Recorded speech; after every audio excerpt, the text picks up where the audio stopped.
తూర్పుగోదావరి జిల్లా సీతనగరం మండలం పురుషోత్తంపట్నం గ్రామంలో ఎమ్మెల్యే బత్తుల బలరామకృష్ణ పర్యటించారు. ఈ సందర్భంగా గ్రామంలో పుష్కర ఎత్తిపోతల ద్వారా నీరు విడుదల చేస్తారు. కార్యక్రమంలో రుడా చైర్మన్ బొడ్డు వెంకటరమణ చౌదరి, కాకినాడ జిల్లా టీడీపీ ఇన్ఛార్జ్ జ్యోతి నవీన్ పాల్గొన్నారు.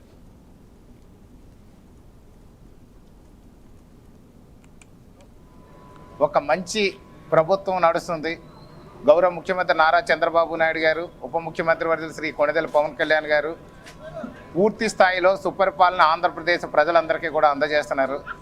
నిమ్మల రామానాయుడు గారి సహాయ సహకారాలతో ఏదైతే ఇరిగేషన్ శాఖ అద్భుతంగా ప్రయాణం చేస్తుందో, రైతు సోదరులందరికీ కూడా అన్నదాత ఎవరైతే ఉన్నారో వారందరూ కూడా సుఖంగా సంతోషంగా వారి పంటలను చక్కగా పండించుకునేందుకు సాగునీరు విడుదల చేసే నిమిత్తం నేను రుడా చైర్మన్ శ్రీ బొడ్డు వెంకటరమణ చౌదరి గారు, అలాగే కాకినాడ జిల్లా అధ్యక్షులు శ్రీ నవీన్ గారు, ఇతర పెద్దలు కూడా సమక్షంలో ఈరోజు పురుషోత్తపట్నం పంపులు ఆన్ చేసి దాని ద్వారా పుష్కర ద్వారా కూడా రైతులందరికీ కూడా నీరు అందజేయడం జరుగుతుంది.